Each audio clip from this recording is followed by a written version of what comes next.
주관적으로 느끼는 가려움을 약이 아닌 다른 방법으로 해결하기는 어렵습니다. 문제는 우리가 약에 대해 갖는 거부감이 너무 크다는 것입니다. 그렇다면 어떻게 약을 써야 할까의 문제를 고민해 봐야 합니다. 안녕하세요, 닥터 벤자민입니다. 오늘은 지난 시간에 이어 아토피 피부염에 대해 말씀드리겠습니다. 아토피 피부염을 치료할 수 있을까요? 아토피 피부염은 약한 피부 장벽과 알레르기 요인 때문에 생깁니다. 두 가지 다 약이나 치료로 해결하기 어려운 부분입니다. 하지만 우리가 느끼는 증상은 가려움과 그로 인한 피부 손상이 핵심입니다. 원인은 전부 막을 수 없지만 증상은 충분히 조절할 수 있습니다. 증상을 조절하면 마치 아무 문제가 없었던 것처럼 지낼 수 있다는 말입니다. 아토피 피부염의 가장 큰 적은 가려움증입니다. 가려움을 잡지 못해서 피부가 망가지고 가려움이 더 심해지는 악순환이 반복됩니다. 그렇다면 가려움을 어떻게 조절할 수 있을까요? 주관적으로 느끼는 가려움을 약이 아닌 다른 방법으로 해결하기는 어렵습니다. 문제는 우리가 약에 대해 갖는 거부감이 너무 크다는 것입니다. 가려움증은 항히스타민제와 스테로이드 크림으로 조절할 수 있습니다. 그렇다면 어떻게 약을 써야 할까의 문제를 고민해 봐야 합니다. 우선적인 약물은 항히스타민제입니다. 아토피 피부염 같은 만성 피부염에서 먹는 스테로이드의 사용은 권하지 않습니다. 빠르게 증상은 완화할 수 있지만 약효가 떨어지면 증상이 갑자기 악화될 수 있습니다. 이를 리바운드 현상이라고 하는데, 스테로이드는 장기 복용이 불가능하므로 아토피 피부염에서 스테로이드의 리바운드 현상은 피하기가 어렵습니다. 하지만 항히스타민제 같은 약한 약물로도 가려움을 충분히 조절할 수 있습니다. 약을 먹어도 증상이 조절되지 않는 가장 큰 이유는 약을 꾸준하게 복용하지 않아서입니다. 항히스타민제는 내성이나 큰 부작용이 없기 때문에 장기 복용에도 비교적 안전한 약물입니다. 물론 모든 약물은 전부 부작용의 가능성이 있습니다. 당연히 약을 복용하며 발생하는 이상 반응을 잘 관찰해야 하겠지만 큰 문제가 없을 때 오랫동안 약을 먹어도 상대적으로 안전한 약물에 속합니다.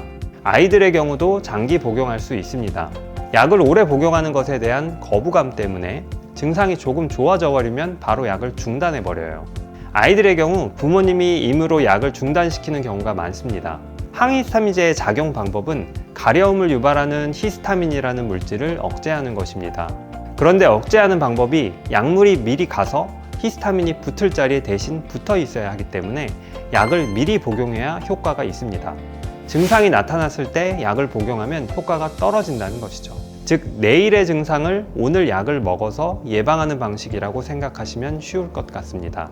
그래서 약을 꾸준히 복용해야 하는 것입니다. 그렇다면 평생 약을 먹어야 하는 것이냐?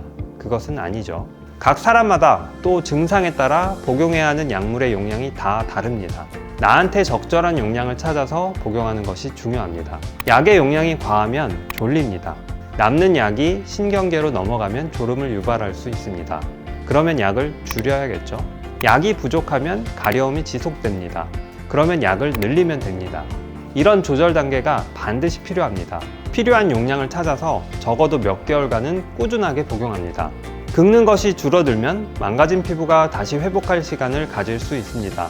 망가진 피부가 회복되면 가려움증 자체가 줄어듭니다. 가려움이 어느 정도 진정되면 바로 약을 끊는 것이 아니라 서서히 줄여줘야 합니다.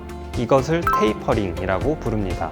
하루 3알 복용했다면 2알로 줄여보고, 그래도 괜찮으면 1알, 그래도 괜찮으면 이틀에 1알, 이런 식으로 줄이다가 끊어보고 괜찮으면 약을 복용하지 않아도 되겠죠.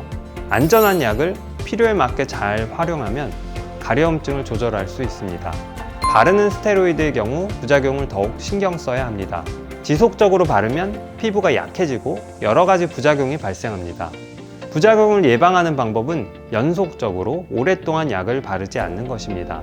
즉, 약을 복용하여 1차적으로 가려움증을 줄여준 후 그래도 가려운 곳에 충분히 약을 발라주고 가렵지 않을 때는 약을 바르지 않는 것입니다. 이런 식으로 약을 적절하게 잘 활용하면 부작용 없이 가려움을 완화할 수 있습니다. 물론 이렇게 해도 조절이 안 되는 중등도 이상의 아토피 피부염은 면역 억제제나 생물학제제 같은 최신 치료법도 있으나 이러한 경우도 기존의 치료법을 충분히 시도해본 후 시행해야 합니다. 자, 반드시 기억하셔야 하는 것은 아토피 피부염은 충분히 조절할 수 있는 질환이라는 것입니다. 약을 복용하는 것에 대한 두려움이 계속되면 가려움을 잡지 못해 증상이 더욱 악화됩니다. 피부과 약, 독하지 않습니다. 약을 두려워하지 마시고 적절하게 잘 치료하면 충분히 좋아질 수 있습니다.